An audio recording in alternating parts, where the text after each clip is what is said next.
Donc pour moi, je dirais que nous devons arrêter un petit peu d'avoir aujourd'hui pour seul modèle de réussite Beyoncé, Mbappé, Monsieur Tony Parker et tous ces comiques là, les Chris Tucker, etc. et tous les Will Smith, etc. Ils ne devraient pas être notre seul modèle de réussite. Pourquoi je dis ça? Parce qu'en fait, l'être humain est la somme de ce qu'il voit. Ce que tu vois t'influence. Si un enfant passe son temps ici dans ton studio, Jean-François, à voir des caméras, des micros, etc., cet enfant sera influencé. Il fera les mêmes schémas, on est d'accord. On est d'accord. Même si tu ne lui dis pas qu'il faut que tu fasses ça comme métier, l'enfant automatiquement va se sentir attiré. Il y a une force d'attraction par rapport à ce que nous sommes en train de vivre. Et donc, lorsque dans notre communauté africaine antillaise, nous sommes constamment en train de voir Beyoncé comme un modèle de réussite, Mbappé comme un modèle de réussite. Ce sont des gens que j'aime beaucoup et que j'encourage parce qu'ils ont réussi et c'est une bonne chose. Mais pour moi, ça ne caractérise en rien la force, le potentiel que l'homme noir possède en fait. C'est, je l'ai dit la fois dernière, c'est nous mépriser, c'est nous minimiser que de nous arrêter simplement au niveau du chant, au niveau de la danse, au niveau de la course, au niveau de la cuisine. Tu vois? Donc c'est comme si oui, mais bon, vous savez, les Noirs, ils sont bons dans ça. En fait, sans même que je te dise quoi que ce soit, les Noirs, ils sont habiles à chanter facilement, à danser facilement. Et c'est pour cela que tout à l'heure, comme je disais, quand on regarde le modèle de réussite, quand toute une génération regarde la plupart de tous ces joueurs que nous connaissons, noirs, africains ou autres, ou antillais, réussir dans le monde du football, tu ne vois pas que toute notre génération, là, même la génération qui arrive, ils sont tous attirés à aller faire du foot. C'est ça. Et ils sont aussi très habiles. En fait, moi, ce que je comprends dans cela, c'est que ce sont des choses qui sont à l'intérieur. Et qui ne font qu'en fait, se refléter à l'extérieur. Ok? Ce sont des choses qu'ils ont. Mais aussi, c'est parce qu'en fait, il y a ce pouvoir d'attraction par le fait de ce que l'on voit. Ce que tu vois t'influence. Et parce que ça t'influence, ça crée en toi une force, en fait, qui démontre que tu as aussi les capacités de pouvoir émettre les mêmes ondes, de faire la même chose et d'être aussi bon. C'est pour cela que tu verras que on a beaucoup aujourd'hui, quand vous regardez tous ceux qui tiennent la musique aujourd'hui, même en France, les plus écoutés, ceux qui vendent les plus d'albums, ce sont les Noirs. Ok? Il y a aussi, bien évidemment, les chantres blancs qui sont là, mais en fait, je veux quand même un petit peu accentuer sur notre communauté. Ce qui est très important, en fait, c'est qu'on ne devrait pas s'arrêter juste là. Et pour cause, si notre jeune génération d'aujourd'hui pense qu'ils ne sont bons qu'à chanter, à courir, à danser, à faire du basketball, etc. et tout, mais c'est simplement parce que c'est le modèle de référence qu'on leur montre chaque jour. Ça veut dire, tu vois Beyoncé, tu vois Tony Parker, tu vois Mbappé, tu vois un tel, tu vois Usain Bolt. En fait, on ne vous montre que ça à longueur de journée. Donc pour vous aussi, il y a ce formatage qui se fait. À un moment donné, vous vous dites qu'on est bon que pour ça. Mais il faudrait que nous, autres parents, nous apprenions. Si nous ne connaissons pas, nous devons commencer à apprendre les Africains depuis des générations, depuis des siècles. Qu'ont-ils réellement fait? Alors, vous savez, on est en fait face à des peuples qui veulent nous faire croire que nous sommes des poissons d'eau douce, alors que nous sommes des poissons de mer. Le poisson qui est en eau de mer, c'est un poisson qui n'est limité par rien. Parce qu'il sait qu'il peut aller où, n'importe où, et faire ce qu'il veut. Mais le poisson d'eau douce, et surtout les poissons que l'on nourrit, ils sont limités par... Il est assisté. Ils sont assistés. Et donc ces poissons-là, ils ne peuvent pas avoir le même type de goût que les poissons qui sont dans la mer. Je ne sais pas si tu comprends en fait.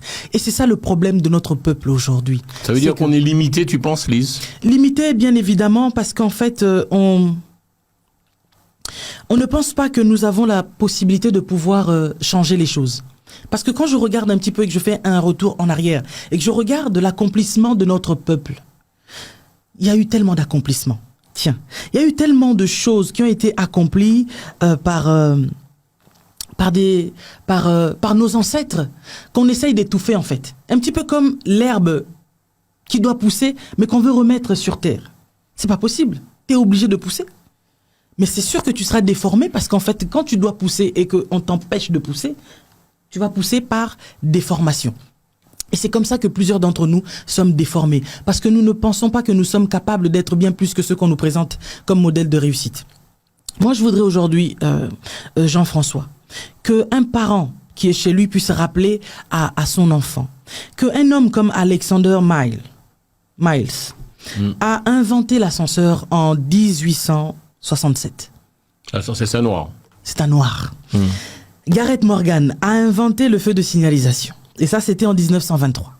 Joseph Latimer, qui a inventé la lampe électrique. Mais un noir encore. Je suppose que toi, tu connais l'autre là. Que l'on dit que c'est lui qui a inventé, alors que c'est cet homme encore, un noir. John Steinhardt, il a inventé le réfrigérateur. Cheikh Anta Diop, le dosage de la mélanine à partir de la peau. John V. Smith, il a inventé les freins de voiture. Encore un noir. William Barry a inventé la machine à composter. Benjamin Benker, l'horloge en bois. Lewis Howard, il a inventé tellement de choses. Allez voir, allez essayer de voir sur Google, vous verrez tout ce que notre communauté, notre peuple a eu à faire. Et c'est sur base de ces personnes-là que nous autres Africains devons en fait nous projeter. Ce sont eux les modèles de réussite. Quand tu montres à ton enfant que tu sais celui qui a inventé le frigo que tu as dans ta maison, c'était un noir comme toi. L'enfant, dès son bas âge, va grandir avec ce background-là, qu'il le peut, qu'il a la capacité, qu'il a la possibilité, lui aussi, d'inventer des choses. Mais quand tu lui montres à longueur de journée des gens qui ne font que se déhancher à la télévision, tu crois que cet enfant va devenir quoi? Il finira encore danseur, il finira chanteur. Je ne dis pas que chanter c'est mauvais, je chante moi-même. Tu comprends un peu? Mais je veux juste en fait qu'on puisse montrer cette autre image de nous que nous sommes. George Washington Carver qui a inventé le caoutchouc synthétique et Sarah Bone qui a inventé la table à repasser. Sarah C.G. Walker qui a créé le défrisage chimique. Gareth Morgan qui a inventé encore le masque à gaz. James Cooper qui a inventé le système de sécurité des ascenseurs. Elijah McCoy qui a inventé les lubrifiants de moteur. Cheikh Modibo Diarra. Il a été recruté à la NASA et il a participé à tellement de programmes qui ont révolutionné. Des femmes telles que Sandrine Ngalula Mubenga, qui est une inventrice d'un système solaire portable qui procure de l'électricité. Et encore, Isaac Daniel. Toutes ces personnes que je te cite sont des Noirs. Alors, si à longueur de journée, nous les parents, nous-mêmes nous commençons par apprendre, parce que un peuple qui n'a pas la connaissance, c'est un peuple qui est perdu et qui va nulle part. Nous devons apprendre à connaître notre histoire, à savoir les Noirs comme nous, qu'est-ce qu'ils ont créé, qu'est-ce qu'ils ont inventé, qu'est-ce qu'ils ont fait. Et je pense que c'est par là que nous pouvons régénérer cette génération en fait qui est totalement perdue et qui pense qu'ils ne sont bons qu'à danser. Et qui ne sont bons qu'à aller à être sur les terrains de foot. On n'est pas bon qu'à ça.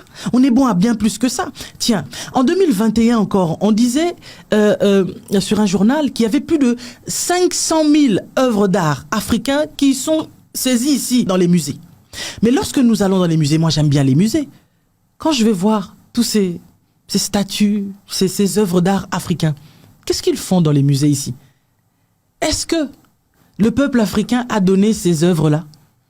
Bon, il y en a certains qui ont été offerts. Par exemple, chez le défunt président Chirac, on l'a vu, il aimait beaucoup les œuvres d'art africains. Mais aujourd'hui, dans le musée du Quai Branly, on en voit plusieurs des œuvres d'art.